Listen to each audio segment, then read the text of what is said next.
안녕하세요. 한편의 영화처럼 기억되는 수업 노범석입니다. 자, 오늘은 저희 조선 전기 경제와 사회 마무리해 보도록 하겠습니다. 자, 지난 시간에 저희 오늘 경제사회 마무리 하기 위해서 제가 조세제도는 좀 먼저 했었죠. 자, 그래서 교재 121페이지 저희 토지제도랑 나머지 경제사항 마무리하고 그 다음에 바로 사회사로 넘어가도록 하겠습니다. 자, 과전법입니다. 이제 조선의 토지제도고요. 자, 그 다음에 지난 시간에 제가 잠깐 말씀 좀 드렸는데 그 고려 전식과랑 기본적인 체계는 좀 굉장히 유사합니다. 그래서 조선의 고려 말 공영왕 때 만들어지는 과전법은 사실은 굉장히 파격적인 제도는 아니고요.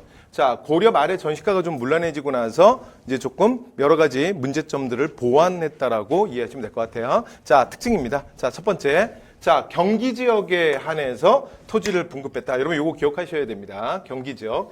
자, 왜냐면 이게 전식과와의 가장 큰 차이야. 그러니까 전식과는 전국 토지를 그 관리들의 과전으로 설정을 했거든요. 근데 수도에서 멀어지니까 결국은 통제 안 되더라 이거야. 그래서 자, 경기도로 한정을 하고요. 그다음에 요거는 앞에서도 저희가 고려하면서도 말씀드렸죠. 그래서 고려 말에 시행했던 녹과전. 그래서 녹과전에서 이제 했던 경험을 바탕으로 해서 실제로 자, 조선의 정도전을 비롯한 건국의 주체들이 자, 시스템을 고안하게 됩니다. 자, 그다음에 전현직 관리들에게 모두 지급하고요. 됐죠? 자, 그다음에 최대 150결에서 그다음에 최하 10결까지 지급했습니다. 정일품, 그다음에 종구품 기준으로 자, 숫자 외우시는 거 아니고 가볍게. 그다음에 주거나 반역을 하면 국가에 반환합니다. 그러니까 다시 한번 정리하면 이제 비교를 하면 전식과는 죽거나 관직에서 물러나면이죠. 근데 조선의 과전법은 죽거나 반역을 할 경우에 자, 국가에 반납을 합니다. 자, 그다음 어디에도 없는 토지제도인데 그러니까 과전에만 있는 게 있어요. 그래서 이게 과전법이라는 걸 확실하게 보여주는 그래서 실제로 자, 한능검 기출에서 사료 같은 걸 통해서도 보여준 적이 있죠. 그래서 자, 수신전이나 휴량전은 꼭 기억하셔야 돼요. 자, 수신전은 그대로 읽어볼게요. 믿음을 지킨 자에게 지급하는 토지야. 그러니까 누구냐면 대상이 미망인이에요. 미망인. 됐죠? 그러니까 우리 남편이 죽었는데 내가 남편과의 의리를 생각하면서 그냥 홀로 사는 거야. 그럼 이 사람 경제활동 어떻게 해? 그래서 국가에서 실제로 기본적으로 이제 이런 사실은 조선시대 이런 것 가지고 막 연료라고도 하고 막 그랬잖아요. 그래서 이런 것들 좀 장려하는 차원에서 생활 보장 차원으로 준 거고, 그 다음에 휼양전은 이게 양육할 양자입니다.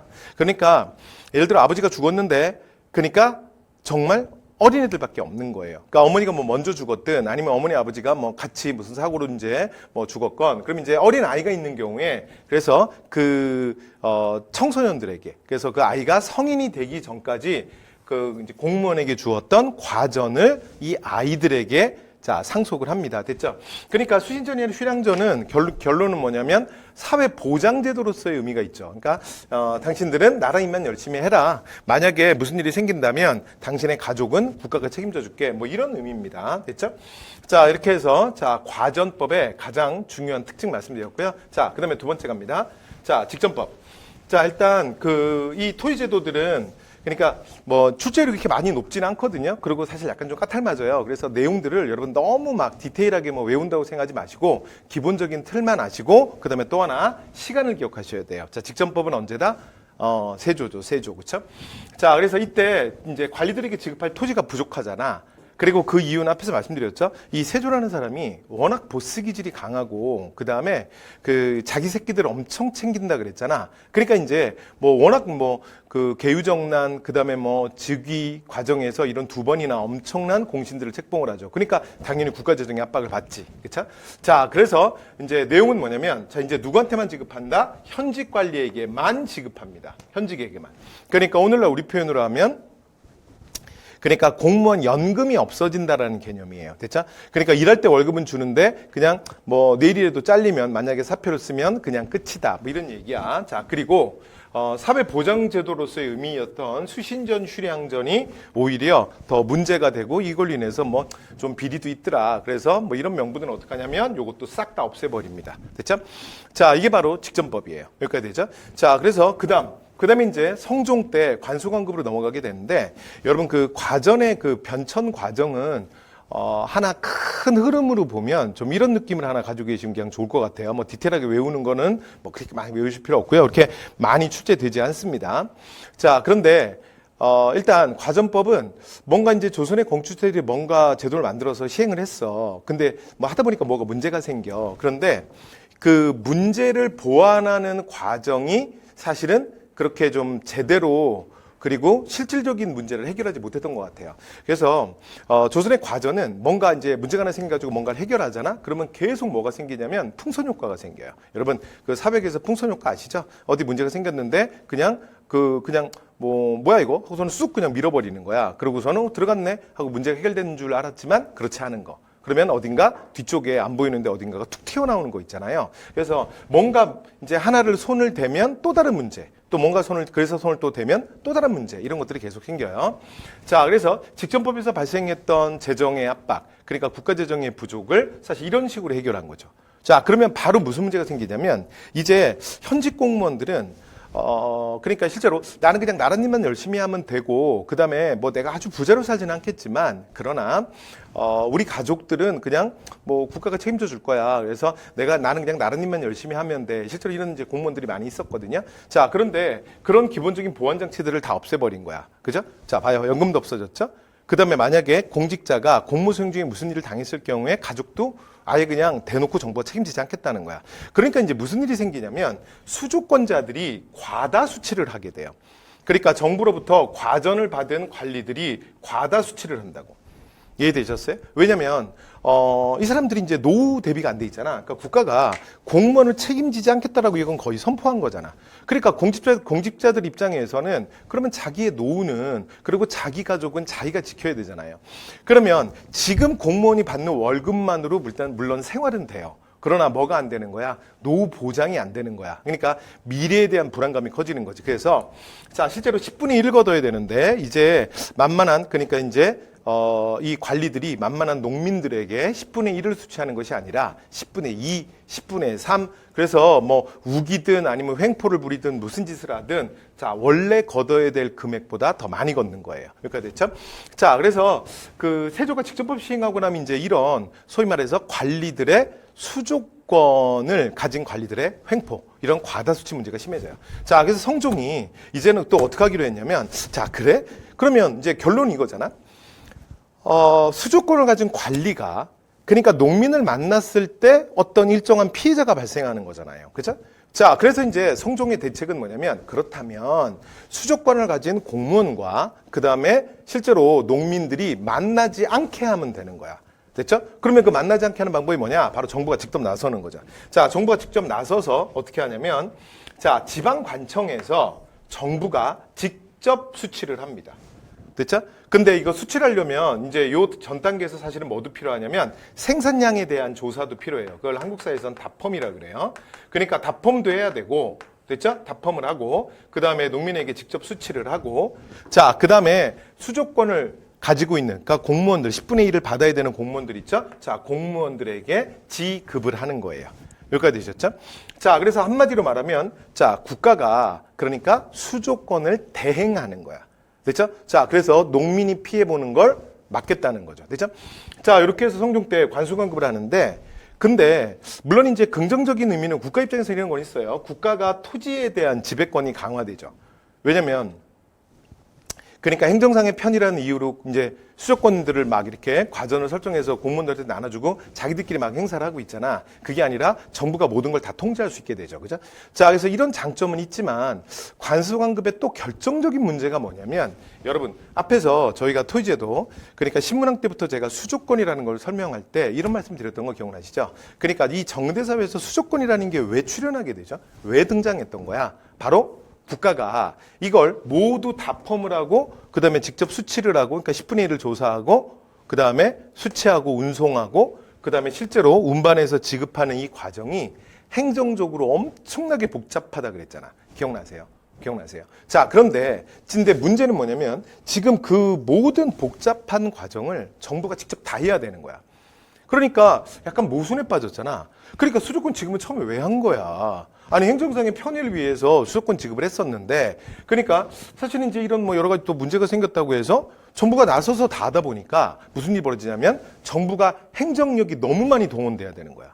그러면 원래 수도권이 없는 상태랑 똑같잖아요. 그래서 16세기 중반 이후가 되면 아예 이제 어떻게 되냐면 그렇다면 그냥 직전법 없애자.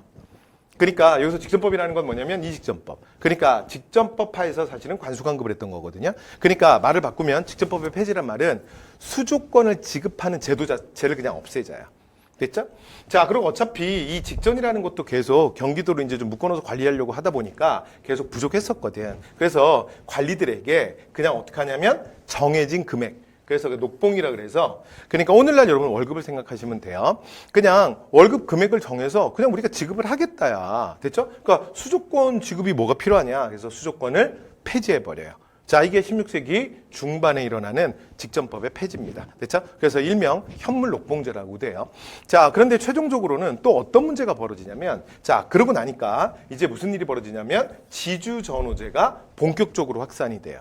그리고 정부가 실제로 이걸 좀 15세기에는 이런 것들을 굉장히 많이 통제했는데 정부도 여러 가지 상황을 보니까 이게 뭐 무조건 막을 수 있는 상황만은 못 되는 것 같아. 그리고 그냥 놔두는 거야. 무슨 얘기냐면 여러분 그러니까 조선의 그 관료들 입장에서 당시의 기득권 세력들 입장에서 그러니까 재테크라고 하는 건 그다음에 나의 재산이라는 건 사실은 궁극적으로는 그 토지 가옥 그리고 노비밖에 없다 그랬잖아요. 근데 이제 노비는 여기랑은 상관없는 문제니까 토지 가옥 쪽만 생각해 보면 그러면 그 내가 토지에 대해서 가질 수 있는 권리가 크게 두 개예요. 하나가 그러니까 우리가 오늘날도 잘 알고 있는 소유권의 개념이 있고 그다음에 또 하나가 뭐냐면 수조권의 개념이 있는 거야. 수조권. 그러니까 정부로부터 내가 그 국가의 관리로서 조세 수치권을 갖고서는 그걸 행사를 했잖아요. 그렇죠? 그러니까 토지에 대한 이렇게 크게 두 가지 권리가 있는데 어느 날 그러니까 지금 조선 정부가 어떻게 해버렸냐면 자 앞으로 뭐는 없애겠다? 이건 없애겠다야. 됐죠? 그럼 이제 남은 게 뭐밖에 없어요? 소유권밖에 없죠. 그러니까 이 정부 관료들, 기득권 세력을 비롯한 이 정부 관료들 입장에선 그러니까 이제 뭐 여러 가지 재테크, 그 다음에 노후 대비, 자 이런 걸로 남은 건 뭐밖에 없어요. 이제 수단과 방법을 가리지 않고 소유권을 확대해야 되는 거야. 소유권. 됐죠? 그래서 내 소유지를 많이 확대한 다음에 소유지를 많이 확대해서 여기에다가 농민을 투입해서 자, 농민에게 소위 말해서 오늘날 우리 표현을 하면 뭐예요? 건물주가 되는 거죠. 그래서 임대료를 받는 거야. 됐죠? 자, 요걸 뭐라 그러냐면 지주전호제라 그래요. 됐죠? 그래서 내가 지주가 돼서 자, 농민들, 그러니까 요 소작농을 전호라 그러거든요. 그래서 소작농을 들여서 이들에게 지대를 받는 거죠. 오늘날 우리 표현으로 임대료. 됐죠? 자, 그래서 이런 것들을 이제 자, 수단과 방법을 가리지 않고 이제 남은 건 뭐밖에 없어. 그러니까 미래, 불안한 미래를 준비할 재테크는 오직 토지에 대한 매입밖에 없어. 토지 소유밖에 없다고요. 됐죠? 자, 이러면서 또 하나의 문제가 토지 사유화가 본격적으로 폭발적으로 늘어나는 문제점이 자, 발생하게 됩니다. 됐죠? 자, 이렇게 해서 자, 조선의 과전법에 대한 말씀 다 드렸습니다. 자, 이제 그다음 나머지 경제사항 갈게요. 자, 경제사항 그냥 시간 정도만 체크하시면 돼요. 자, 농경지가 뭐 확대됐다. 가볍게 보시면 되고요. 그다음에 생산력이 증대됐다.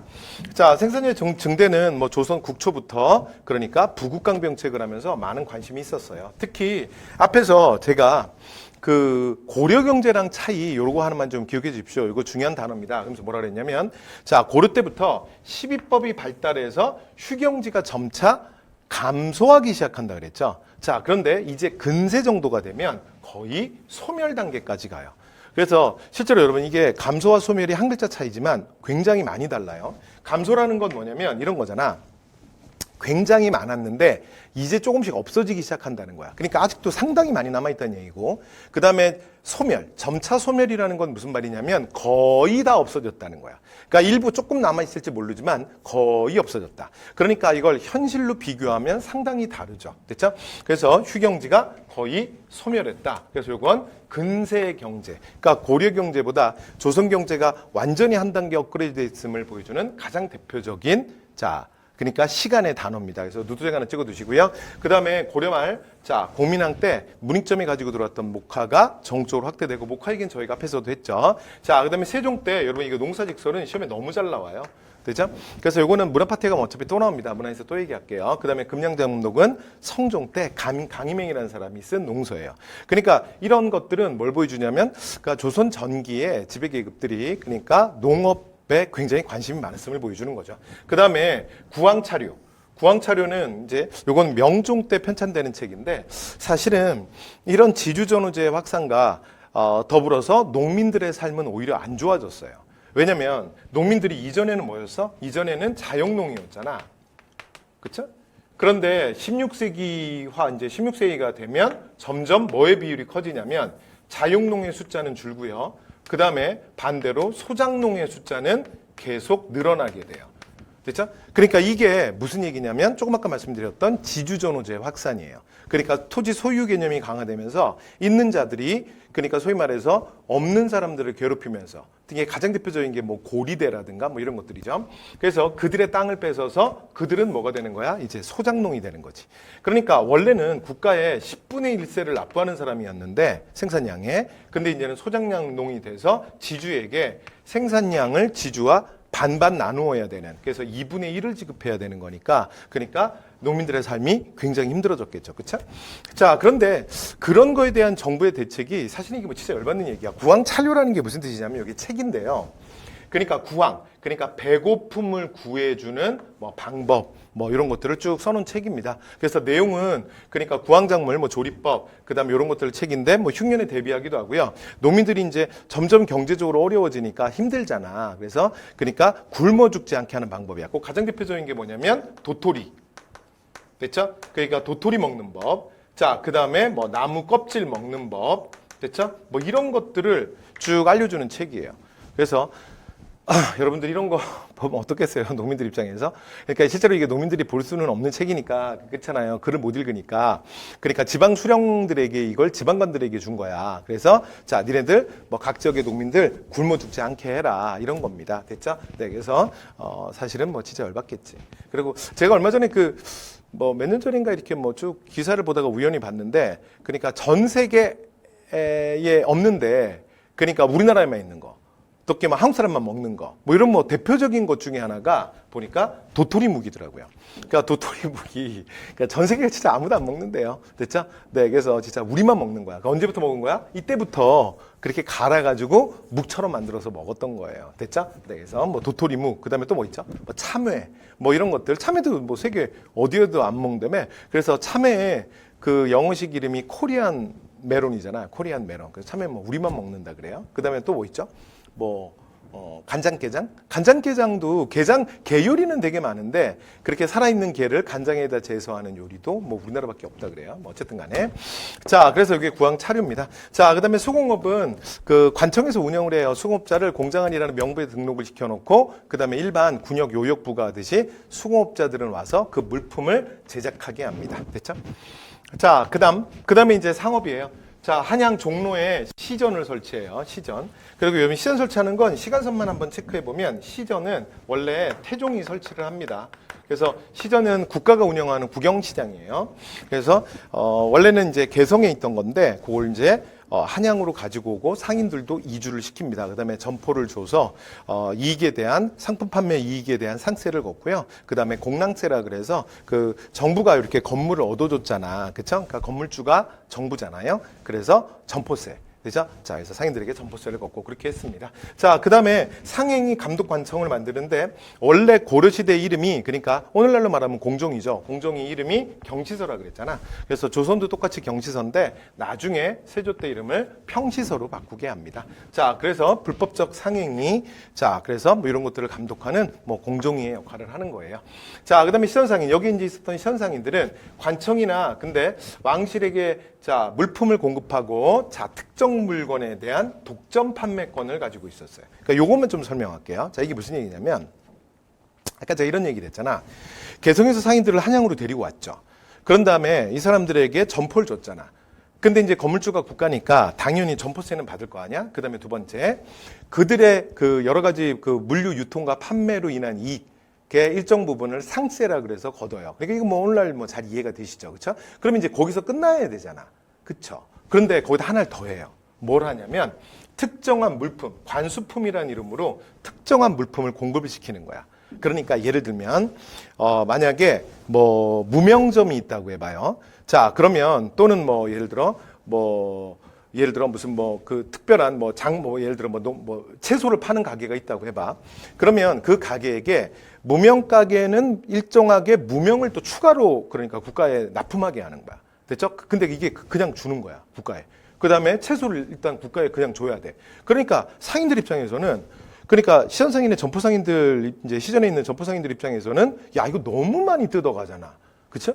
왜냐면 월세 받아가지 임대료, 그렇죠? 그 다음에 상행이 된 이익 상세도 걷잖아. 근데 거기 우리가 무명 가게라고 해서 무명을 야 그것도 좋은 문명을 또 좋은 것만 내라 그래요. 이런 걸 또 걷어가는 거예요. 이제 그만 좀 해라. 그래서 정부 입장에서는 그러니까 이 특정한 물품을 받는 대가로 대신에 4대문 그러니까 도성이죠. 그래서 도성 안에서는 그러니까 무명은 니네 가게만 팔 수 있도록 해주겠다. 됐죠? 무슨 말인지 이해되셨어요? 자, 그래서 뭐 예를 들어 그 이 4대문 안에서 모시는 니네 가게만 팔 수 있게 해주겠다라는 독점 판매권을 주게 돼요. 여기까지 되셨죠? 그러니까 특정한 물품을 납부하는 대가로 독점 판매권을 준 거예요. 자, 그 다음 나중에 뒤에 제가 금 난종권을 조선 후기 가면 얘기할 건데 여러분 그때 한번 다시 얘기할게요. 그거랑 구별되는 겁니다. 자, 그 다음에 장시라는 건 뭐냐면 요건 지방에서 그냥 농민들이 그러니까 서로의 필요에 의해서 그냥 모여서 물품을 교환하는 하나의 그런 교환의 장. 그러니까 자연스러운 하나의 장터가 형성이 된 거예요. 근데 요거는 시간만 좀 봐주세요. 자, 여기 언제 처음에 등장했냐면 15세기 후반에 처음 등장합니다. 그러니까 시간만.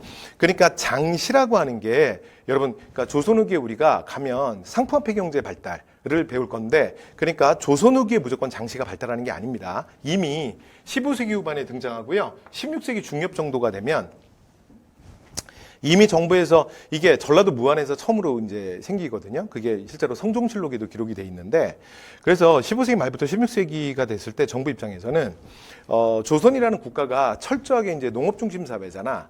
그래서 상업이 막 발달하면 사회 유동성이 커지고 예를 들어 그런 맞게 사람들이 막 움직여야 되고, 왜냐면 물류가 이동해야 되니까 이런 것들을 조선 정부는 지극히 꺼렸어요. 그래서 초기부터 무조건 농번 억상을 하거든. 그래서 농민들이 또 이렇게 만약에 장시 같은 데 이제 몰릴 걸 좀 우려해서 장시를 계속 금지시킵니다. 그러나 소용없어요. 16세기 중반이 되면, 그러니까 요게 16세기 중엽이라는 게 중요한데 조선 후기가 아니에요. 우리가 조선사에서 조선 후기는 17세기 이후를 얘기하는 거야. 그러니까 조선 전기에 이미 전국으로 확대됩니다. 됐죠? 요거 하나만 기억해 두시고. 자, 그 다음에 이제 보부상. 여기서 주로 활동했던 게 보상의 부상, 등짐장수, 보침장수 합쳐서 부르는 말이거든요. 그래서 보부상들이 주로 지방 장시들에서 이제 활동을 하고요. 그 다음에 이제 좀 몇몇 유력한 곳들에서는 아예 정기시가 본격적으로, 우리가 이제 오늘날도 그래서 뭐 5일장 이런 말 있잖아요. 정기시가 만들어지기도 시작합니다. 됐죠? 그래서 이 보부상이라는 단어는 왜 제가 체크를 했냐면, 여러분 고려시대에도 움직이면서 상업활동을 하는 보부상 같은 상인이 있었거든요. 자, 그건 뭐라 그러냐면 행상이라 그래요. 그래서 보부상이라는 건 조선에서 처음으로 등장합니다. 자, 그 다음에 화폐. 자, 화폐는 태종이 저와, 그러니까 이건 종이 지폐예요. 됐죠? 그래서 그 다음에 세종도 조선 통보를 발행하지만 실제로 유통되지 못합니다. 그러니까 태종이나 세종도 못했어. 화폐를 유통시키고 싶었지만 아직도 그러니까 농업 중심의 자급자족 경제였기 때문에 교환의 매개가 되는 화폐 필요성이 별로 없는 거야. 되죠? 자, 그 다음 그래서 실제로는 어떻게 했느냐? 실제로는 쌀과 무명이, 그러니까 쌀과 무명이 화폐 역할을 했습니다. 됐죠? 네. 그래서 뭐 고려시대랑 비슷하네요. 자, 그 다음 이렇게 해서 자 이제 조선의 경제 파트에 대한 말씀은 다 드렸고요. 그 다음에 테마 31 사배사로 들어가도록 하겠습니다. 자, 여러분 여기 사배사도 실제로 보시면 그 출제율이 많이 떨어져요. 출제율이 많이 떨어지거든. 자, 그래서 그냥 빨리빨리 포인트 좀 체크해 볼게요. 자, 일단 첫 번째 그 조선의 신분제도는 일단 크게는 양천제예요. 양천제. 됐죠? 양천제. 여러분 지금 제가 말씀드리는 부분은 어디를 보시면 되냐면 날개단을 보시면 됩니다. 날개단에 써 있어요. 자, 양천제인데 양천제라는 건 뭐냐면 크게 양인과 천인 둘밖에 없는 거야. 그죠? 네, 둘밖에 없어요. 자, 그래서 실제로 이제 우리나라 역사상 신분제도가 그래도 가장 개방적이었던 게 조선입니다. 그러니까 대다수의 양인과 그 다음에 일부 천인, 이렇게 양, 천, 딱 계급이 둘밖에 없었던 거야. 됐죠? 자, 그래서 요 양천제가 언제냐면 15세기예요. 15세기. 자, 그런데 16세기에 좀 변화가 생깁니다. 16세기에 이제 곧 말씀드리겠지만 이 양반들이 자신들의 기득권을 강화하기 위해서 원래는 양반이라는 말의 원래 뜻은 뭐냐면 문반과 무반의 그러니까 정부 공직자를 지칭하는 말이야. 그러니까 오늘날 표현으로 하면 그러니까 그냥 공무원이라는 뜻이에요. 그래서 동반과 서반, 문반과 무반을 합쳐서 동서양반이라 그러거든요. 그러니까 실제로 12세기, 그러니까 15세기에는 조선의 양반들 중에도 실제로 그 과거 시험을 준비하고 있는데 아직 합격을 못해서 공무원이 되지 못했던 많은 사람들이 있잖아요. 그렇죠? 그러니까 그 사람들은 사실은 정확하게 말하면 양반이 아니었던 거야. 그렇죠? 양반이 아니고, 그러니까 오늘날로 말하면 양반이라고 하는 건 오늘날 공무원처럼 성취지위예요. 그러니까 내가 노력을 해서 일정한 시험에 합격을 해서 국가 임용이 돼야 내가 뭐가 될 수 있는 거야? 양반. 그러니까 공무원이 될 수 있는 거죠. 이게 성취지위예요. 자, 그런데 이들이 자신들의 기득권을 강화하는 과정에서 어떻게 하냐면, 그러니까 그 공무원들과 또는 공무원을 준비하는, 공무원 시험을 준비하는, 그러니까 소위 말하는 수험생들. 제가 실제로 그 노량진에서도 그 수험생들이랑 수업을 많이 하고 있는데, 그러니까 그 수험생들까지도 전부 양반. 그리고 더 끝내주는 건 더 나아가서 그들의 가족까지도. 그래서 이 양반이라는 말이 나중에 뭐가 되냐면, 나중에는 요 말이 16세기가 되면 얘가 사족이 되는 거예요. 그래서 여러분 양반과 사족이 같은 말이에요. 그러니까 그 선비들, 그러니까 관리를 포함한 과거를 시험을 준비하는 선비들과 그의 패밀리들까지 전부 뭐가 된다? 양반이 되는 거야. 그렇죠? 그럼 이제 그들의 숫자가 늘잖아요. 그렇죠? 그러니까 그들의 숫자가 느니까 무슨 일이 벌어지냐면 사실은 그럼 기득권 세력들이 너무 많아지는 거잖아. 그래서 뭔가 다른 계급과의 차별화가 필요한 거예요. 됐죠? 자, 그리고 일단 첫 번째 조선은 우리가 이제 고려시대에도 그런 얘기를 했죠. 자, 조선도 과거 제도가 똑같아요. 그래서 일반 농민들도 과거에 응시해서 공직자가 될 수 있습니다. 자, 그러면 무슨 일이 벌어지냐면 이런 일이 벌어지잖아. 내가 농민인데 근데 뭐 나 과거 시험 준비한다. 뭐 그럴 수 있잖아요. 책 어디서 뭐 구입했거나 아니면 책은 뭐 당시 워낙 귀하니까 구입하지 못하더라도 뭐 빌리든가 아니면 뭐 내가 책 몇 줄 읽었다. 어쨌건 나 과거 시험 볼 거다. 그러고서는 실제로 뭐 응시도 한번 하는 거야. 그럼 이제 뭐 이게 뭐 증거도 남잖아요. 그렇죠? 왜냐면 응시할 수 있으니까 법적으로. 자, 그럼 나도 양반이다. 여러분 이러면 개판되잖아요. 그렇죠? 자, 그래서 어떻게 하냐면 그러니까 16세기가 되면 이 양반들이 상민들, 그러니까 일반 평민과의 차별성을 강화해요. 그러면서 16세기에 이후에 등장하는 개념이 뭐냐면 바로 반상제예요. 그러니까 반상제라고 하는 개념은 나중에 16세기 이후에는 그 일반적으로는 다 반상이다, 통용이 되거든요. 자, 그런데 원래 이 개념은 소위 말해서 일부 기득권 세력이 만들어낸 개념이야. 원래는 이런 계층이 없는 거예요. 그렇죠? 그러니까 뭐 다 똑같은 거지. 다 똑같이 양인인 거야. 그러니까 법적으로는. 그리고 실제로 그 마지막에 15세기에 그 나중에 이제 19세기 말 20세기 막 넘어갈 때 그러니까 갑오개혁 때 우리나라에서 신문제가 없어지거든요. 근데 그날까지 경국대전상은 오직 양천제밖에 없었어요. 그러니까 실제로는 양반과 상민을 구별했지만 조선시대에 그러나 법제적으로는 그러니까 법제적이라는 말은 경국대전상이에요. 그러니까 경국대전상에는 조선은 양천제밖에 없었습니다.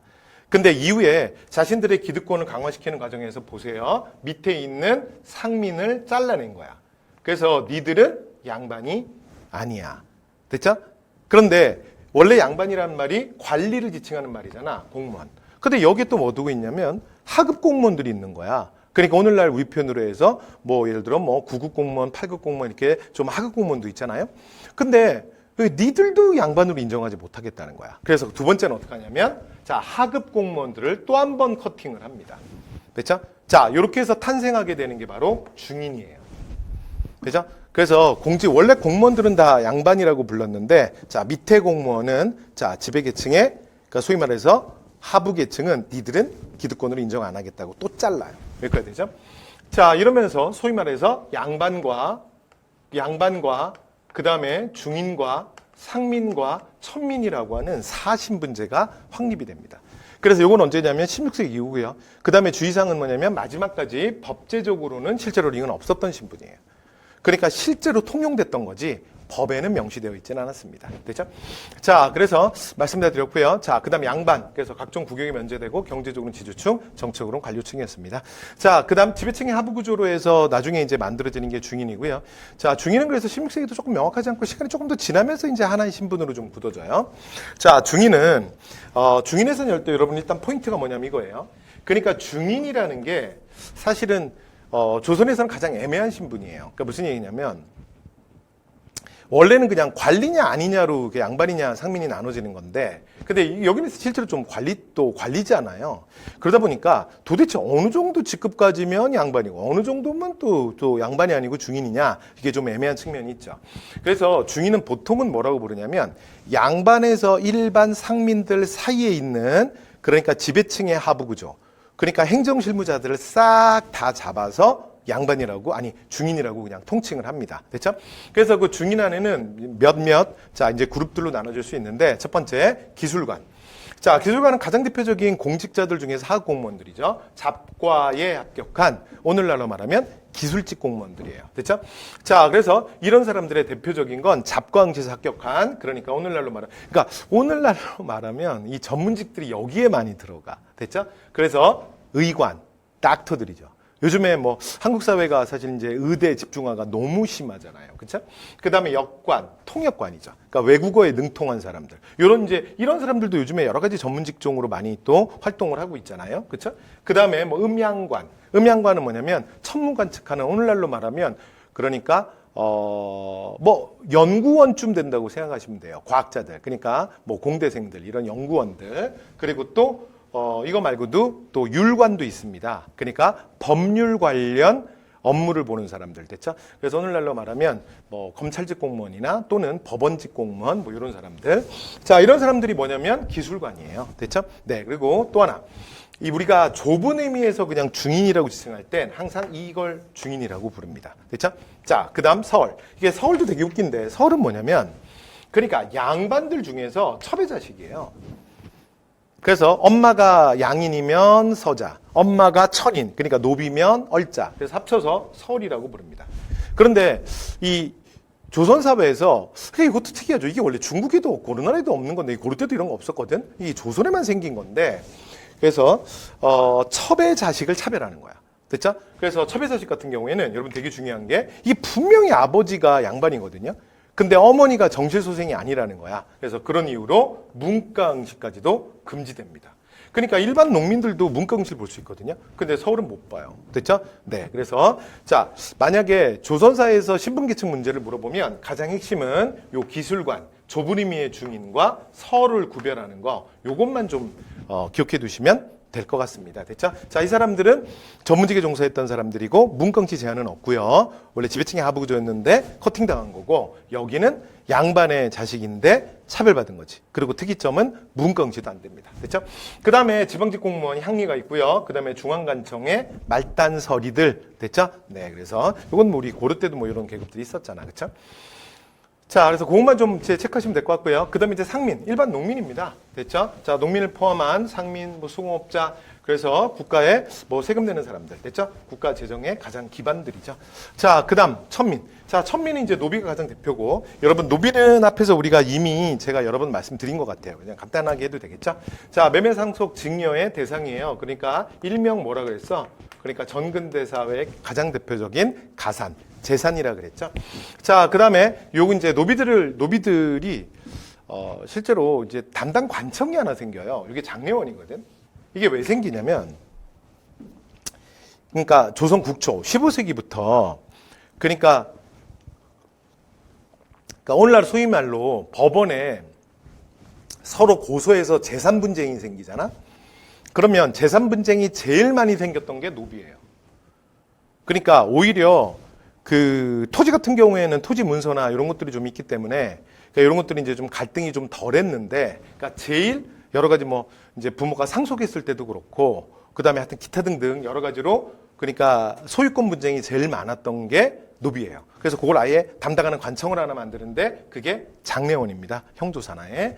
자, 그다음에 나머지는 여러분 앞에서 다 했던 얘기예요. 자, 그래서 주인에게 귀속되는 그러니까 산노비가 있고요. 관청에 소속된 공노비가 있고요. 이런 건 다 고려에서 다 했던 거랑 똑같아. 기억나시죠? 그 다음에 그 안에 머물면 이병노비, 솔고노비라고 했고 바깥에 있으면 외고노비라고 합니다. 뭐 이런 얘기 했잖아요.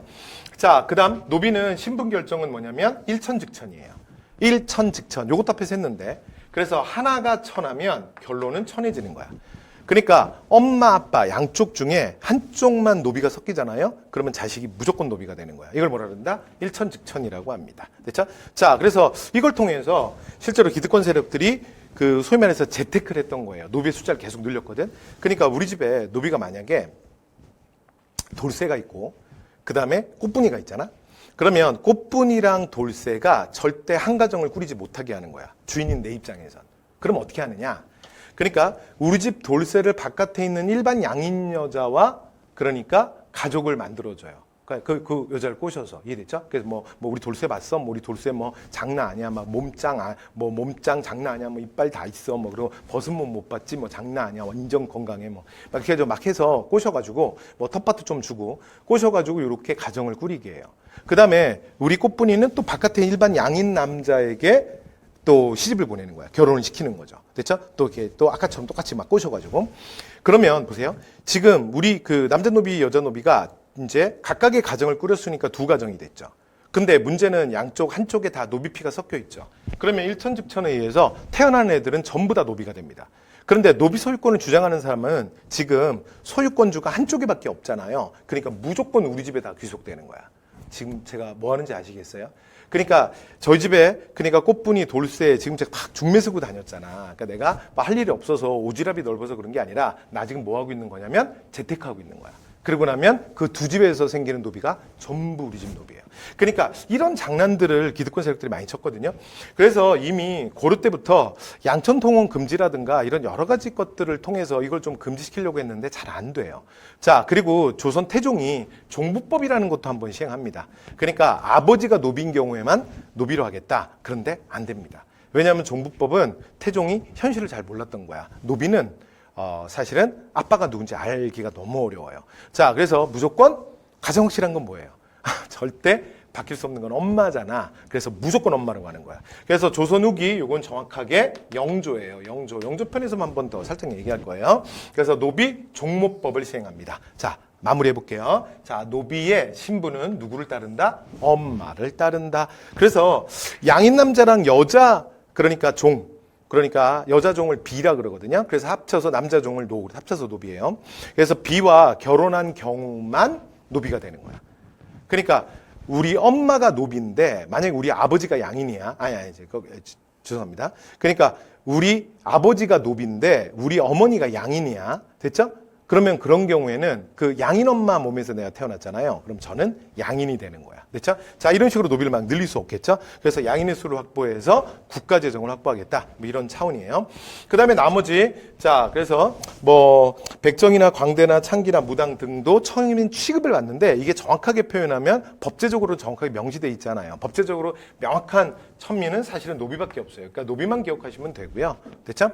자, 그 다음에 나머지 이 사람들은 노비 취급을 받았다는 거고, 그 다음에 주의사항 하나는 백정. 요건 앞에서 말씀드렸죠? 자, 이건 제대로 제가 길게 얘기했던 것 같은데, 원래 그러니까 고려시대에는 농민이었지만, 그러나 조선시대 명칭이 도살업에 종사하는 천민을 지칭하는 말로 바뀐다 그랬죠? 그쵸? 네. 앞에서 다 말씀드렸던 내용이고요. 자, 그 다음에 사회정책. 이런 것들은 그냥 가볍게 보시면 되고, 앞에서 뭐 또 했던 내용들 많이 있습니다. 자, 환곡. 자, 환곡은 고려시대 그러니까 의창을 계승하는 거죠. 됐죠? 그래서 춘대 추납. 그러니까 봄철에 먹을 거 없을 때 곡식을 대여해 줬다가 그 다음에 추납. 그래서 가을철에 되돌려 받는 거예요. 자, 근데 실제로 이제 조선은 왜 환곡이라 그러냐면 그러니까 이게 곡식이 나갔다가 이게 환자가 돌아올 환자거든요. 곡식이 돌아왔다 뭐 이런 얘기인데 이게 농민구일제도인데 원래 그 업무는 원래 고려시대처럼 의창이 했어요. 근데 의창이 기금이 고갈되면서 원래는 물가조절기구였던 상평창. 여러분 고려 성종 때 만들었던 고려시대부터 있었던 상평창 기억나시죠? 늘상 창고를 평평히 한다. 그래서 물가 조절했던 기구. 근데 그 물가 조절 위해서 이 상평창이라는 기구가 늘 곡식을 이렇게 좀 사서 쌓아 놓잖아요. 그렇죠? 그래서 이걸로 나중에 뭘 하냐면 이 구율의 업무 백성들을 도와주는 춘대춘합의 업무를 해요. 그런데 이게 의창에서 상평창으로 넘어가면서 무슨 일이 벌어지냐면 모곡이라는 명분으로 이자를 받기 시작해요. 그러니까 의창이 왜 기금이 고갈됐냐면 특별히 이자를 받지 않았거든요. 그러면 이제 국가 입장에서는 그러니까 이 구율미를 계속 이 의창에다가 곡식을 계속 지급을 했어야 되는데 한 번 기금 딱 만들어 놓고 손 띄었단 말이야. 그러니까 당연히 시간이 지나면 왜 그 경제적으로 관청에 돈을 빌렸는데 능력이 안 돼서 아예 못 갚거나 막 도망가는 사람들 이런 사람들이 생기거든요. 그래서 기금은 고갈되죠. 그래서 나중에 이 상평창이 황곡을 운영하면서 이자를 받아요. 그러면서 나중에 이게 조선후기에 문제가 됩니다. 이건 뒤에 가서 또 말씀드릴게요. 자, 그다음 사창제. 자, 사창은 이건 그냥 그대로 읽으시면 돼요. 개인의 창고야. 그러니까 향촌사회에서 그러니까 그 지역에서 좀 덕망 있는 사람들이 자신이 그러니까 우리 동네 좀 어려운 사람들이 있으면 내가 그냥 나서서 곡식을 좀 빌려주고 가을에 받겠다 이렇게 민간에서 운영을 하는 거예요. 그런데 이게 그 실제로는 세종 때 시범적으로 좀 대구 지역을 중심으로 해서 한번 운영이 되고 그다음에 문종 때 어느 정도 좀 약간 좀 확대가 돼서 실시가 되거든요. 근데 문제는 이게 바로 고리대화됩니다. 됐죠? 그래서 바로 그냥 고리대가 된 거야. 그래서 실제로는 성종 때가 되면 그냥 바로 없어져 버립니다. 자, 그다음에 이제 의료기관 갈게요. 의료기관이 고르 때 그대로 이어가는 거야. 해민국 됐죠? 요거 약국 기억나시죠? 그다음에 동서대비원은 오늘날로 말하면 그 개경에 동대비원, 서대비원 두 개 만들었다 그랬잖아. 그래서 조선건국 이후에도 한양에 똑같이 흥인지문협회와 도입리문협회 다 만들어요. 됐죠? 자, 그런데 그러니까 오늘날로 표현하면 그러니까 사회복지센터다 이렇게 이해하시면 된다 그랬잖아요. 좀 어려운 사람들 여러 가지로 지원을 해주는 되죠. 자, 그런데 처음에는 몰랐는데 나중에 보니까 요거 대비가 무슨 말이죠? 요 대비가 뭐냐면 대자 대비한 부처님의 은혜예요. 됐죠? 그래서 나중에 조선이 이거 뭐야? 이거 원래 불교에서 하는 거잖아 라는 걸 알게 돼요. 그런데 조선은 철저하게 숭유 억불의 나라잖아. 그래서 이거 명칭이 안 좋은 것 같아. 그래서 활인서로 바꾸는 거예요. 됐죠? 그래서 말 그대로 사람들을 도와준다. 됐죠? 이거 도와줄 활이죠. 됐죠? 자, 그다음에 이제 뭐 재생원, 요거는 이제 의료 서비스지, 지방민들을 위한. 자, 이런 것들을 운영을 합니다. 그다음에 가족제도는 요거 앞에서 말씀드렸죠. 조선전기까지는 똑같아요. 남녀 균분상속하고요. 그다음에 순서대로 그냥 호족에 기재하고요. 그다음에 제사도 돌아가면서 지내고 양자 드리지 않습니다. 되죠? 자, 그다음 조선의 향촌사의 모습인데, 자, 향촌에서는 두 개만 보시면 되는데, 근데 여러분 유양소 요거 앞에서 했었어요. 기억나시죠? 그래서 유양소는 뭐냐면 그냥 소위 말해서 그 지방에 낙향한 그러니까 소위 말해서 전직 공무원들이나 좀 집안이 괜찮거나 지역에 유지가나 이런 사람들이 많은데 이 사람들이 지방의 학리다분항이들이랑 나는 달라. 그러면서 구별하기 위해서 자기들끼리의 클럽, 라이온스 클럽이라는 걸 만들었다 그랬잖아. 근데 그걸 국가에서 인정받으면 지방의회가 되는 거야. 그게 유양소라고 했죠. 그러니까 유양소는 지방 그냥 의회라고 이해하시면 돼요. 향초사의 풍속 교량하고요. 수령을 보좌하고 향리를 감찰하고 여기 회장을 뭐라 그랬냐면 좌수, 그다음에 총무를 별감이라고 했습니다. 그리고 자신들의 명부를 만드는데 향안이라고 그러고요. 자신들의 모임은 향안. 그리고 자기들끼리 우리 동네 뭐 이런 여러 가지 좀 생활 규칙을 만들자. 그래서 규정을 이제 제정하기도 하거든요. 그건 향규라고 했어요. 자, 그다음에 이제 향액가서원인데 이건 제가 조광조업에서도 좀 말씀드렸죠. 그러니까 향약이라는 건 뭐라고 이해하시면 편하냐면 이 유양소라는 게 원래 그 향촌사회, 향촌자치를 위해서 그들이 꿈꿨던 걸 그 지방에다 만든 게 유양소인데 근데 나중에 이걸 통제하기 위해서 그러니까 15세기 세종 때 보면 중앙에 뭐가 만들어지냐면 경제소라는 게 만들어져요. 기억나십니까? 자, 그래서 이 중앙에 경제소를 통해서 요거는 이제 한양에만 있는 거야. 그러니까 각 지방 출신을 이렇게 이제 경제소에다 배치한 다음에 그 지역을 통제하도록 했어요. 그래서 그러니까 유양소는 이제 경제소의 통제를 받게 되는 거야. 되죠? 그러니까 중흥에서 뭐 태종, 세조 같은 사람들이 없애면 나중에 또 이들이 또 뭐 그래도 또 막, 죽지 않고 막 바퀴벌레처럼 살아나갖고 막 다시 또 유양소 만들고 그다음에 뭐 세종이나 막 성종 같은 왕이 또 인정해주고 막 그러잖아. 그래서 이제 그 이후에 15세기, 16세기로 넘어가면서 그러니까 15세기 후반 쪽으로 가면서 아예 그냥 경제소를 가지고 유양소를 통제합니다. 되죠? 자, 이렇게 되자, 조광조는, 앞에서 말씀드렸지만, 조광조는 항상 사림의 대표잖아. 사림이 추구했던 향촌자치, 향촌사회의 안정, 그 다음에 뭐 언론활동의 활성화, 됐죠? 또는 뭐 유교 정치의 강화, 나머지 성량만이 진리고 나머지는 다 가짜다. 뭐 이제 이런 것들을 가장 잘 보여주는 사람이 조광조잖아. 근데 일반 사람이랑 딱 다른 거 하나가 뭐냐면 조광조가 향약을 최초로 가지고 들어왔다 그랬죠. 그래서 여러분 향약은 뭐라고 이해하시면 편하냐면 조금 전에 우리가 봤던 유향소의 대체제예요. 됐죠? 그러니까 이제 유향소 자꾸 통제를 받으니까 향약이라고 하는 그러니까 소위 말해서 뉴 라이온스 클럽을 가지고 들어온 거예요. 됐죠? 그래서 향약은 조금 더 업그레이드 버전입니다. 되죠? 그래서 원래는 처음에 조광조와 이황이가 처음에 이게 만들 때는 유향소와 똑같은 양반들의 클럽이었어요. 그런데 이게 뭐가 더 업그레이드냐면 유향소는 양반들만의 클럽이었죠. 근데 향약은 그 양반들의 클럽에다가 여기다가 뭘 집어넣냐면 일반 농민들을 또 가입을 시켜요. 그래서 소위 말해서 상하 합계 조직입니다. 그러니까 자신들의 향촌사회 지배권을 강화시키기 위해서 하부 구조로 회원으로 농민들까지 다 받은 거야. 그러니까 유향소의 업그레이드 버전이다. 이렇게 이해하시면 돼요. 자, 그래서 중종 때 조광조에 의해서 정적으로 향이 막 실시되다가 조광조와 그 제자들이 기묘사화로 화를 당하잖아. 기억나시죠? 자, 그리고 나면 주춤해요.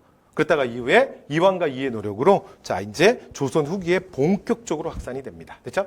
4대 동목을 바탕으로 규약을 제정하고요. 자, 그다음 이제 풍속 교화, 향촌 자치, 뭐 이제 여러 가지 유교 윤리의 보급 이런 여러 가지 역할들을 해요. 그런데 지방사족들이 주요한 임원진을 다 차지합니다. 됐죠? 그래서 요 임원진을 뭐라 그러냐면 그러니까 향약의 우두머리다. 그래서 약정이라고 불러요. 그리고 요 임원진들 중에 회장은 뭐라 그러냐면 우두머리 도자를 써서 도약정이라고 합니다. 됐죠? 이렇게 불렀는데 요 임원진들을 차지하면서 실제로 뭘 한다? 이 향약을 통해서 농민들을 이 기구에 집어넣고 농민을 통제하는 향약은 통제 조직으로서의 하나 더 역할을 갖는 거야. 그러니까 양반들의 클럽에서 유향소는 끝났는데 거기다 하나 더 플러스 된 게 뭐라고요? 농민 통제까지. 됐죠? 끝. 자, 그다음 이제 서원입니다. 그래서 여러분 이게 향가 서원은 사림들이 지방의 제지사족들이 어떻게 사실은 향촌사회 농민을 장악했는지를 가장 잘 보여주는 거예요. 됐죠? 그래서 이 사림들이 제일 좋아했던 두 가지가 뭐야? 향약과 서원. 이렇게 기억하시면 돼요. 이걸 통해서 뭘 장악했다? 향촌사회. 그래서 사림은 항상 향촌을 장악하고 있을 때만 진짜 사림이라고 그랬죠. 자, 서원입니다. 자, 서원은 중종 때 주세붕이 최초예요. 주세붕. 그래서 요 백운동 서원이라는 건 뭐냐면 안양의 생가에다 만든 거야. 그래서 요 사람이 이제 풍기 군수로 왔는데 풍기 군수 그 자기도 몰랐는데 그 자기 관할 지역에 안양의 생가가 있는 거야. 근데 이 생가가 그냥 버려져 있어. 그래서 주세봉이 야 이러면 되냐. 우리나라 성리학의 스타트인데 그렇잖아요. 안양은 충렬왕 때 처음으로 성리학을 가지고 들어온 사람이잖아. 그래서 이거 이제 이 사람의 뜻을 기려서 이곳에 배양을 하는 곳을 만들어야 된다.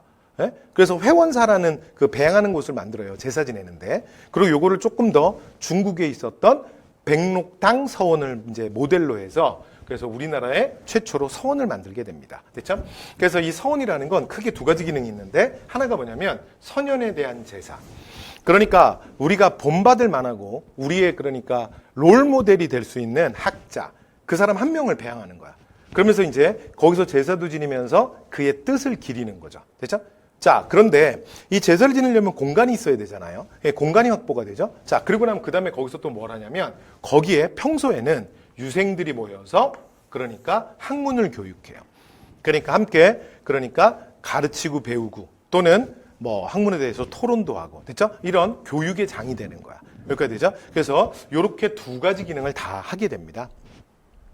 그리고 이 주세붕의 백운동 서원은 나중에 또 명종 때 하필이면 거기에 퇴계 이황이 그러니까 풍기군수로 그 다음에 부임을 해요. 그리고 이제 이황이 자기 이제 관할 지역을 이렇게 보는데, 우리나라에 서원이라는 게 있는 거야. 그게 안양이 생가라는 거야. 근데, 아니, 자기 같은 학자도 몰랐어. 우리나라, 이게 중국에만 있는 게 아니라, 야, 우리나라에도 있어? 근데 이렇게 어떻게 아무도 모르냐. 그래서 명종에게 상소를 올려요. 그래서 이걸 국가에서 공인해달라. 그리고 널리 알려달라. 그런데 이 상소를 받았던 명종이 어떻게 하냐면, 윤허를 합니다. 자, 그래서, 이 백운동 서원은 소수서원이라 그래서 최초로 사익을 받아요. 되죠? 그리고 사익을 받게 되면 엄청난 혜택을 받습니다. 그래서 여기에서 사익을 받게 되면 뭐 토지라든가 또는 노비라든가 또는 서적이라든가 그래서 이런 것들을 국가로부터 지원을 받고요. 그 다음에 두 번째, 서원의 모든 재산은 면세 혜택을 받게 돼요. 세금 한 푼도 안 냅니다. 오늘날도 대한민국에서도 굉장히 핫한 것 중에 하나가 이 종교계, 종교인들에게 사실은 세금 부과하는 문제. 이거 사실은 굉장히 한국 사회에서도 사실은 좀 많은 진통이 좀 있었던 문제죠. 그렇죠? 예, 그런 것처럼 여기는 또 면세 혜택을 받게 돼요. 그래서 나중에 보면 조선 후기에 사실은 이 서원들이 이런 혜택들 때문에 또 비리의 온상이 되기도 합니다. 됐죠? 이건 뒤에 가서 우리가 다시 할 거예요. 자, 이제 최종판. 그럼 이제 결론. 그래서 이 서원이 하는 역할이 뭐냐? 하는 역할이 뭐냐면 여기에 사람들이 모이잖아요. 그러니까 여론이 형성되는 거예요. 그렇죠? 그리고 이게 사실은 분단과도 이어지죠.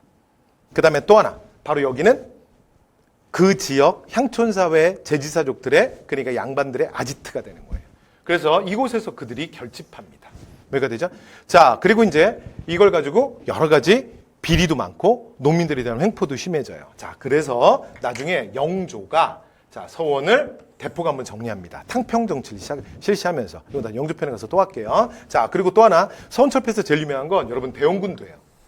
대원군은 이제 정말 화끈하게 합니다. 정읍계 뭐 700개. 그리고 뭐 혹자들은 1000개가 넘었다 그래요. 그래서 이제 서원들 진짜 사익서원 딱 47개만 남기고 싹 다 밀어버려요. 이게 양반 유생들이 대원군의 개혁 정치 중에 가장 반발했던 사건이기도 합니다.